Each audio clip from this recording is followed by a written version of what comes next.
दुनिया का कितना ही अमीर बाप हो, कितना ही बड़ा मौलवी हो, कितना ही बड़ा सरपंच और चौधरी हो, अगर उसने अपनी बेटी की मर्जी के खिलाफ उसकी शादी किसी दूसरी जगह कर दी तो इस शादी का कोई एतबार नहीं है शरीयत के अंदर। मसलन हम जहां करना चाह रहे हैं शादी, मेरी बेटी वहां तैयार नहीं है, मेरी बेटी जहां शादी करना चाह रही है वहां हम नहीं चाहते कि वो शादी करे, हमने अपनी पसंद का लड़का लाकर उसका निकाह करा दिया और बेटी मजबूर होकर उसके साथ निकाह करती है, लेकिन वो काजी से ये कहती है, काजी साहब निकाह पढ़ाने वाले से कहती है, मौलाना साहब ये निकाह मेरी मर्जी के खिलाफ मेरे बाप ने जो लड़का लाकर रख दिया है ये दिल से मुझे पसंद नहीं है, काजी साहब निकाह नहीं पढ़ाएंगे और अगर पढ़ा देते हैं तो उसके निकाह की कोई हैसियत नहीं है। एक औरत, एक सहाबिया अल्लाह के नबी के पास आई और कहती, अल्लाह के रसूल मेरे बाप ने मेरा निकाह ऐसी जगह कर दिया है जो लड़का मुझे पसंद नहीं है। अल्लाह के रसूल ने निकाह हो जाने के बाद भी उस लड़की से कहा, अगर वो तुम्हें पसंद नहीं और इसके बावजूद तुम्हारे बाप ने तुम्हारी शादी कर दी है तो तुझे इख्तियार है, तू चाहे तो उस लड़के के साथ रहे या तू चाहे तो मैं निकाह तेरा फिस्क कर देता हूं, लड़के के तलाक देने की जरूरत नहीं है, निकाह फिस्क कर देता हूं। एक इद्दत गुजारेगी हैज की, जिसका निकाह फिस्क होगा उसकी इद्दत 3 महीने नहीं है, सिर्फ एक हैज उसकी, एक पीरियड उसकी इद्दत है। तुम एक पीरियड, एक माहवारी, एक एमसी, बस ये पीरियड गुजारो और जैसे ही तुम्हारा महीना हो, महीना से खत्म होने के बाद ही तुम दूसरी शादी कर सकती हो अपने मनपसंद लड़के के साथ। लेकिन लड़की को शादी के लिए वली की सख्त जरूरत है, अपने बाप की, सरपरस्त की, मालिक की जरूरत है। लड़की, ये सच है कि लड़की की मर्जी के बगैर निकाह नहीं होगा, लेकिन यह भी सच है कि लड़की अपनी मर्जी से अकेले भी निकाह नहीं कर सकती है, उसको निकाह के लिए वली की इजाजत चाहिए और वली उसका बाप है। बाप अगर दिमागी तौर पर कमजोर है तो चचा है, चचा दिमागी तौर पर कमजोर है तो लड़की का भाई है, और लड़की का भाई भी नहीं तो कोई और जो उसका रिश्तेदार करीबी होगा उसकी इजाजत चाहिए। लेकिन जिस लड़की का कोई ना हो तो फिर काजी खुद वली बन सकता है। जैसे मौलाना जर्जीस अगर किसी का निकाह पढ़ा रहे हैं, लड़की का बाप भी नहीं है, लड़की का भाई भी नहीं है, लड़की का चचा भी नहीं है, तो फिर मौलाना जर्जीस खुद काजी, खुद वली बन सकते हैं और उस लड़की का वली बनकर निकाह करा सकते हैं, काजी वली बन सकता है। लेकिन कोई दूसरे गांव की लड़की अपने बाप का घर छोड़कर भागकर आपके गांव में रतनी में आ जाए तो रतनी का रहने वाला कोई बुढ़ा उस लड़की का बाप नहीं बन सकता है। होता है ऐसा, समझ रहे हैं ना? किसी दूसरे गांव की कोई लड़की भाग के रतनी में आ गई, रतनी के लड़के के साथ शादी करना चाहती है। अब उसके बाप ने कह दिया तू भाग के गई है, मेरे घर में अगर कदम रखेगी तो हम टांगे काट देंगे तेरे, मरते दम तक तुझसे रिश्ता खत्म। अब वो लड़की वहां नहीं जाना चाह रही है। यहां एक बुढ़ा उठता है, हाजी है साहब, पान मुंह में खाते हैं, सऊदिया का रुमाल डाले हुए हैं, बेटा कोई बात नहीं मैं तुम्हारा बाप बन जाता है। तेरे बाप बन जाने से रिश्ता जायज नहीं हो जाएगा। वो लड़की भाग कर आई है, न किसी के बाप के बन जाने से न हाजी और नमाजी, कोई मौलवी भी उसका बाप नहीं बन सकता है। मुंह बोले बाप की कोई हैसियत नहीं है शरीयत के अंदर।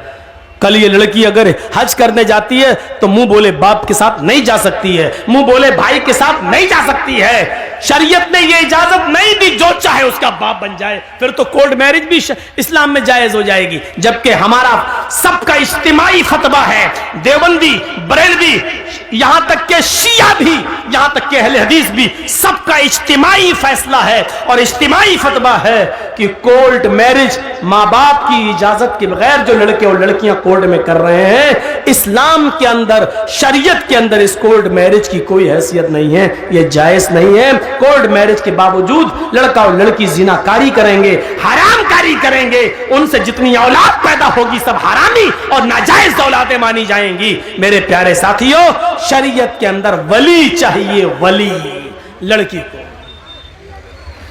वली। तो इतनी इज्जत दी है इस्लाम ने औरत को कि औरत अपनी मर्जी से पहले लड़की का निकाह होगा, इजाजत ली जाएगी, उसके बाद लड़के का निकाह होगा।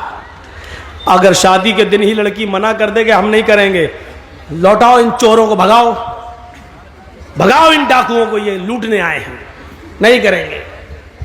मेरे भाइयों, हमें और आपको फैसला करना पड़ेगा। तो इतनी जिहालत थी अरब के अंदर, लेकिन इस्लाम ने इतनी इज्जत बख्शी है औरत को, जहां लड़कियों को जिंदा दफन कर दिया जाता था। आप देख रहे हैं हिंदू धर्म के अंदर क्या है। ब्रह्मा जी ने अपने मुंह से ब्राह्मण को पैदा किया, हाथों से छत्री को पैदा किया, रान से वैश्य को पैदा किया और पैरों से शूद्र को पैदा किया। शूद्र हरिजन पैरों से पैदा है ब्रह्मा जी के। आगे लिखा है कि अगर कोई ब्राह्मण किसी शूद्र की लड़की पर गलत नजर डाल दे, अगर किसी ब्राह्मण को किसी शूद्र की लड़की पसंद आ जाए, तो शूद्र को चाहिए कि अपनी बेटी उस ब्राह्मण लड़के को दे दे। लेकिन अगर किसी शूद्र को किसी ब्राह्मण की लड़की पसंद आ जाए, अगर किसी शूद्र को किसी ब्राह्मण की बेटी पसंद आ जाए, तो राजा को चाहिए कि उस शूद्र को पकड़कर उसकी दोनों आंखें फोड़ दे। इन जिन आंखों से उसने ब्राह्मण की बेटी को देखा, उसकी आंखें फोड़ दे। गौर करें आप, ब्राह्मण को अगर पसंद आ जाए तो शूद्र को अपनी बेटी दे देना चाहिए, लेकिन शूद्र को अगर ब्राह्मण की बेटी पसंद आ जाए तो राजा को चाहिए कि वो शूद्र की दोनों आंखें फोड़ दे। ये इज्जत है औरत की हिंदू धर्म में, देख लीजिए आप। और इस्लाम इसके बरक्स क्या कहता है कि लड़की की इजाजत के बगैर तुम निकाह तक नहीं कर सकते हो।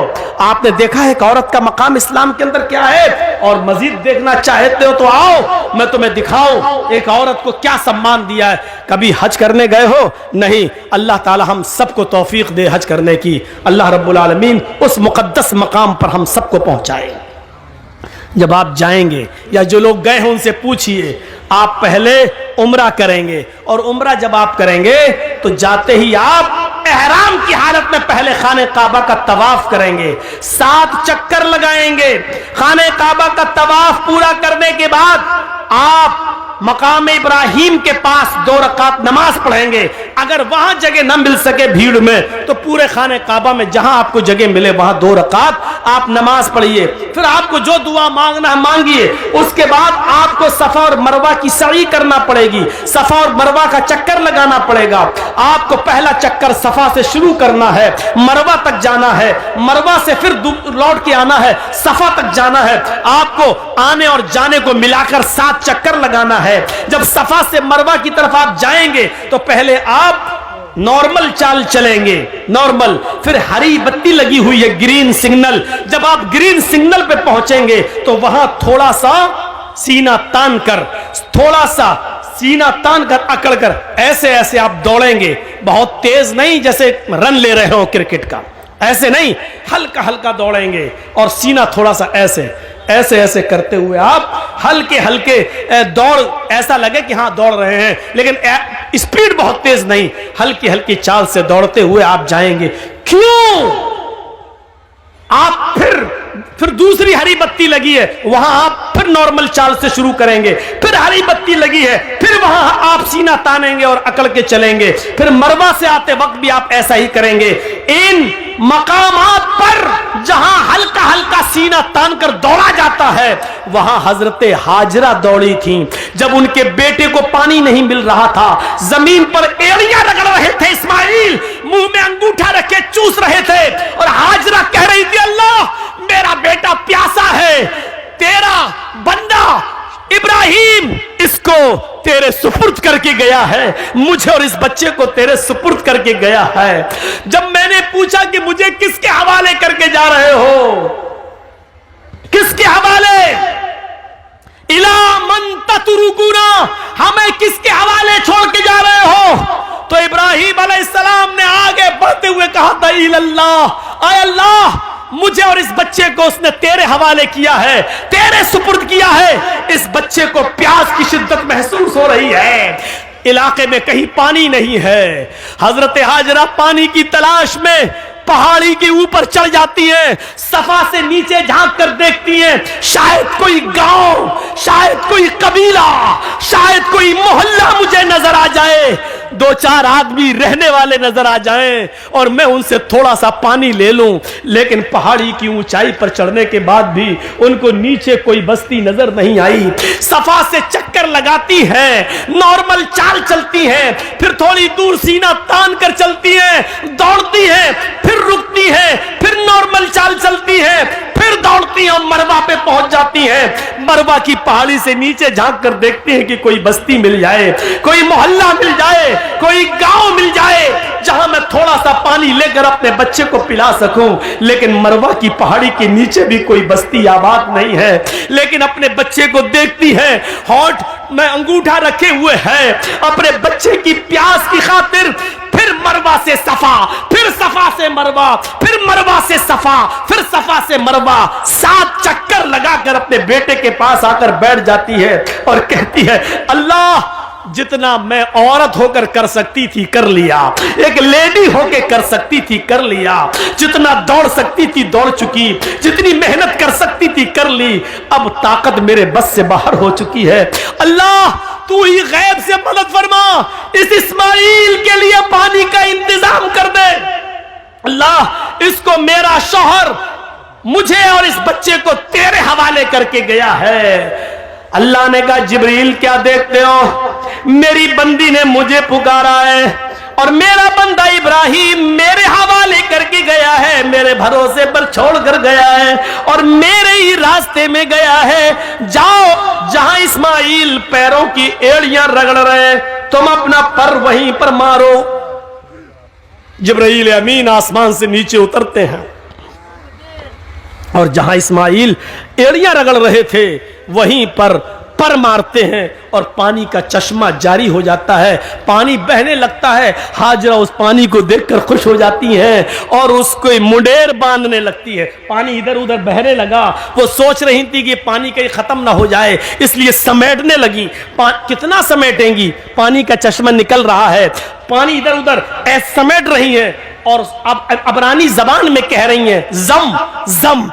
यह अरबी का जुमला नहीं है, जम जम जम जम जम का मतलब होता रुक रुक, ठहर ठहर, कहां जा रहा, रुक, जम जम, बार बार कह रही जम जम यानी रुक रुक, जम जम ठहर ठहर, ये बार बार कह रही हैं। लेकिन पानी कहां ठहरने वाला है, वो समेटती है, पानी बह जाता है। हजरत हाजरा मिट्टी से एक मुंडेर बांध देती हैं ताकि पानी इधर उधर न जाए, इसी में जमा हो जाए।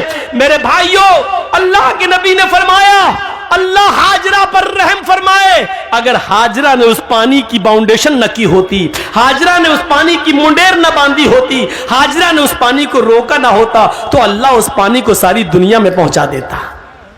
और जो चीज आम हो जाए फिर उसकी कदर नहीं होती।